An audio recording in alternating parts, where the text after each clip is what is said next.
Jörgen jette son arc à terre. « J'en ai assez !» s'écrie-t-il en colère.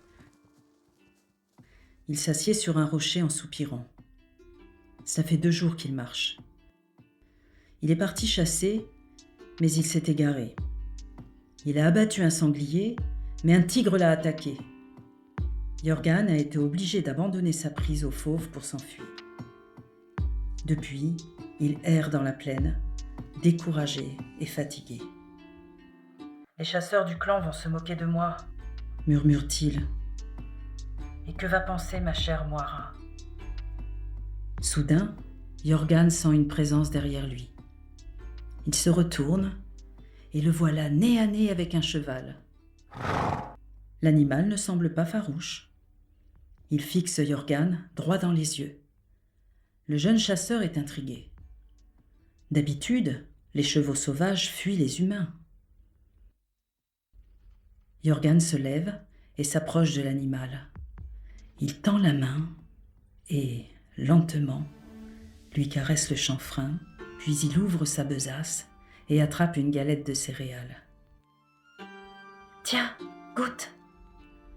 L'animal recule, méfiant. Jörgen pose la galette dans l'herbe. « Vas-y, c'est pour toi !» insiste-t-il. Le cheval s'enhardit.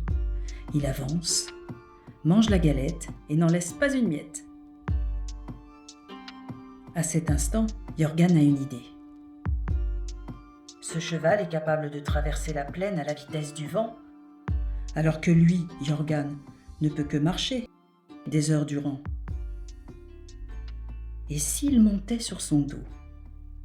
Après tout, ce cheval robuste a l'air confortable. Peut-être es-tu envoyé par les dieux pour m'aider à regagner mon campement, murmure Jörgen pour se donner du courage. Je vais essayer. Aide-moi à rentrer chez moi, s'il te plaît, chuchote-t-il à l'oreille de l'animal.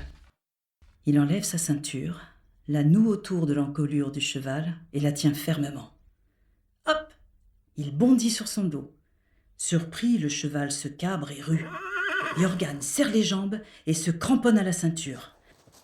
L'animal s'affole et s'enfuit au triple galop. Jörgen a bien du mal à ne pas tomber. D'instinct, il tire un peu sur la ceinture vers la gauche, le cheval vire à gauche. Il tire la ceinture vers la droite et le cheval vire à droite. Peu à peu, l'animal se calme. Il s'arrête, haletant, semblant comprendre ce que Jörgen attend de lui. Le jeune homme flatte l'encolure de sa monture. « Doudou, c'est bien. Tiens, c'est pour toi. » Il donne une autre galette au cheval qui se régale. « Il est temps de rentrer maintenant. Allez !» Jörgen donne des jambes et le cheval se met à trotter. Le cheval et sa monture traversent la plaine à vive allure. Bientôt, Jörgen aperçoit la grotte de l'ours pelé. « On est presque arrivé !» s'écrie-t-il. Le camp est enfin en vue. « Ouh, Doudou, au pas. Là, c'est bien. »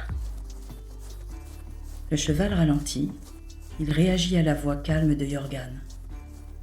Lorsque le cavalier et sa monture entrent dans le camp, hommes, femmes, enfants, tous se précipitent et l'observent, bouche bée. Jörgen met pied à terre et le cheval s'enfuit dans la plaine. Moira a les yeux qui brillent et Jörgen se sent très fier. Il ne ramène au camp ni peau ni viande, mais il a réalisé ce que personne d'autre avant lui n'avait fait. Il est monté à cheval.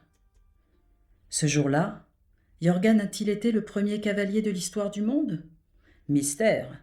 Ce qui est certain, c'est que sa découverte a changé la vie de son clan, la vie des hommes.